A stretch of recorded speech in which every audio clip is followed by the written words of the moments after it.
Selamat berjumpa kembali untuk rekan-rekan mahasiswa dan juga para guru yang memang sangat berkepentingan dalam hal berbagai ilmu, terutama ilmu-ilmu yang berkaitan dengan dunia bisnis maupun kewirausahaan. Kali ini kita akan membahas tentang salah satu bidang ilmu, di mana bidang ilmu tersebut di dalamnya ada sebuah unsur, yaitu unsur penelitian. Kita tahu bahwa hampir semua ilmu merupakan salah satu bidang yang sangat memerlukan adanya sebuah aktivitas riset atau penelitian. Nah, dalam penelitian itu ada yang dinamakan dengan hipotesis penelitian. Nah, dalam kesempatan ini kita akan membahas secara khusus tentang hipotesis penelitian, di mana hipotesis penelitian ini merupakan dugaan sementara dari suatu masalah penelitian yang mana hipotesis ini disusun dalam jenis penelitian dengan pendekatan kuantitatif dengan tujuan untuk menguji dengan teknik analisis statistik inferensial. Nah, selanjutnya hipotesis penelitian itu perlu dirumuskan dengan baik sekaligus benar. Nah, oleh karena itu kita perlu sekali untuk mengenal ciri-ciri dari rumusan hipotesis. Ciri-ciri tersebut diantaranya adalah yang pertama, bahwa rumusan hipotesis dinyatakan dalam sebuah kalimat pernyataan, bukan kalimat tanya. Kemudian ciri yang kedua dari rumusan hipotesis adalah bahwa rumusan hipotesis haruslah dapat diuji. Dan ciri yang ketiga dari rumusan hipotesis adalah bahwa rumusan hipotesis haruslah konsisten tentang isinya. Dan ciri yang keempat dari rumusan hipotesis adalah bahwa di dalam rumusan hipotesis tersebut sedikitnya ada dua variabel yang diteliti. Itu tadi beberapa ciri dari rumusan hipotesis. Selanjutnya kita mengenal beberapa jenis hipotesis. Namun di dalam pembahasan kali ini tidak semuanya akan kita bahas tentang jenis-jenisnya tersebut.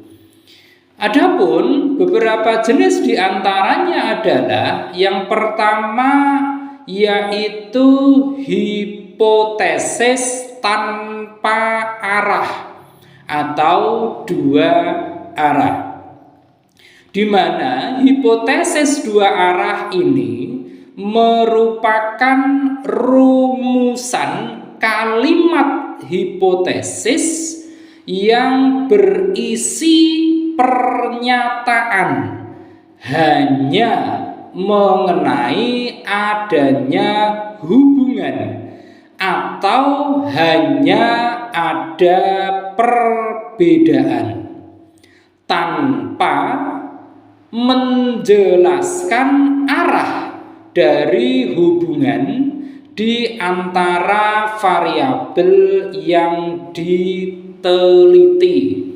Misalnya saja, apakah berarah yang berkonotasi positif atau sebaliknya, yaitu berarah negatif. Kemudian ada jenis lain dari hipotesis itu sendiri selain hipotesis tanpa arah atau dua arah, yaitu hipotesis searah, di mana hipotesis searah ini disusun sebagai pernyataan yang menunjukkan arah dari hubungan atau perbedaan dari dua variabel yang diteliti, yang mana arah ini mencerminkan hubungan positif ataukah negatif. Itu tadi dua jenis hipotesis yang perlu kita pahami. Tentu masih ada jenis-jenis hipotesis yang lain yang nanti akan kita bahas di sesi-sesi berikutnya. Nah, selanjutnya kita juga perlu mengenal apa itu fungsi dari hipotesis. Hipotesis memiliki beberapa fungsi di antara berbagai fungsi tersebut. Yang pertama adalah bahwa hipotesis merupakan jawaban atau kesimpulan sementara atas suatu masalah.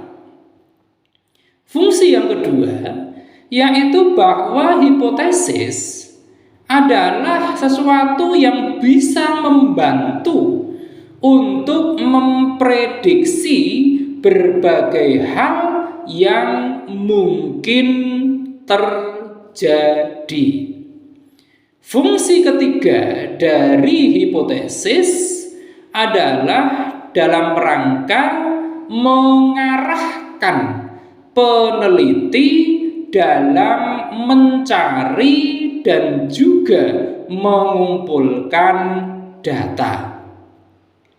Dan fungsi yang keempat dari hipotesis adalah untuk memperjelas keadaan yang tadinya masih terlihat samar. Itu tadi beberapa fungsi dari hipotesis. Selanjutnya adalah muncul pertanyaan, bagaimana langkah-langkah yang harus ditempuh jika kita ingin merumuskan sebuah hipotesis? Ada beberapa langkah yang bisa diambil jika kita ingin merumuskan sebuah hipotesis. Langkah-langkah tersebut, yang pertama adalah kita melakukan penyelidikan atau riset pendahuluan untuk menetapkan pokok-pokok permasalahan. Langkah yang kedua adalah kita melakukan sebuah analisis tentang sifat dan batas permasalahan.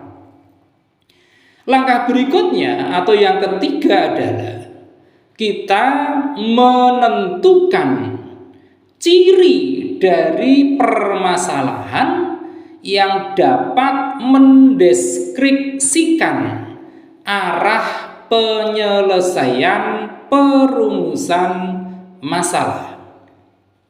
Tahapan keempat di dalam perumusan hipotesis adalah kita mencari landasan berupa berbagai teori yang berkaitan dengan latar belakang atau pemecahan permasalahannya. Dan yang kelima, setelah kita melalui beberapa tahapan tadi, barulah kita menyusun hipotesis dan kemungkinan penyelesaiannya. Itu tadi beberapa tahapan yang perlu kita lewati jika kita ingin merumuskan sebuah hipotesis penelitian. Tentu dengan disusunnya hipotesis penelitian juga terdapat berbagai tujuan yang hendak dicapai. Apa itu tujuannya? Yang pertama adalah bahwa tujuan dari dirumuskannya hipotesis yaitu untuk memberikan penjelasan sementara tentang berbagai gejala. Tujuan yang kedua dari disusunnya hipotesis yaitu untuk memberikan arah dari penelitian yang sedang dilaksanakan. Tujuan berikutnya atau yang ketiga dari perumusan hipotesis adalah untuk memberikan pernyataan hubungan yang bisa diuji. Tujuan yang keempat yaitu untuk memberikan kerangka untuk laporan penelitian. Dan yang kelima, perumusan hipotesis tujuannya adalah dalam rangka memudahkan perluasan pengetahuan dalam bidang-bidang tertentu. Itu tadi beberapa tujuan dari perumusan hipotesis. Nah, tentu hipotesis itu haruslah dilakukan sebuah uji. Oleh karenanya kita juga ada baiknya untuk mengetahui tentang bagaimana cara melakukan pengujian hipotesis statistik. Cara-cara tersebut yang pertama adalah kita merumuskan hipotesisnya. Dalam hal ini akan sangat berguna untuk memperjelas batasan penelitian yang dilakukan. Di mana di dalam perumusan hipotesis ini ada dua jenis hipotesis. Yang mana dua jenis itu, yang pertama adalah yang sering disebut dengan H0. Yang mana ini mengandung makna bahwa hipotesis tidak ada hubungan antara satu variabel dengan variabel lainnya. Atau sederhananya sering dituliskan bahwa hipotesis ditolak. Dan jenis berikutnya yaitu HA atau H alternatif. Yang ini berarti bahwa hipotesis diterima. Atau dalam bahasa lain bisa diterjemahkan menjadi bahwa ada sebuah hubungan antara satu variabel dengan variabel lainnya. Itu tadi cara menguji hipotesis statistik yang pertama. Kemudian yang kedua adalah kita menetapkan taraf nyata, di mana taraf nyata ini merupakan batas toleransi kesalahan yang dinyatakan dalam bentuk persentase. Angka-angka dari persentase tersebut bisa dengan ukuran 1% atau 0,01. Bisa juga dengan menggunakan 5% atau 0,05, atau bisa juga dengan menggunakan taraf nyata sebesar 10% atau 0,10. Itu tadi yang kedua. Yang ketiga adalah kita harus membuat kriteria uji. Di mana dalam membuat kriteria uji ini kita mesti memutuskan apakah akan menolak atau menerima hipotesis tersebut.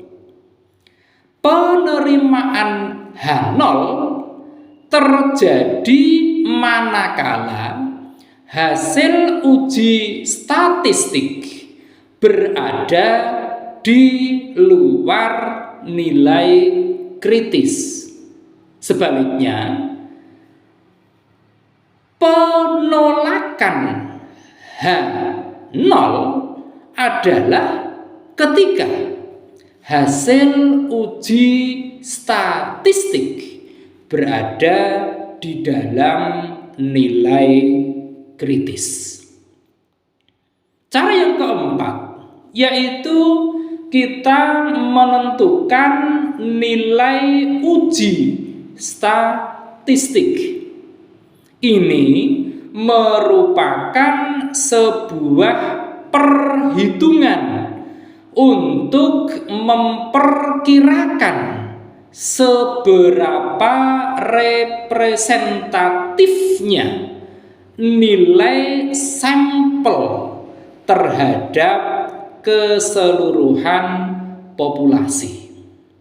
Nah, di dalam menentukan nilai uji statistik ini, kita juga dapat memanfaatkan formula uji hipotesis statistik, antara lain dengan uji rata-rata.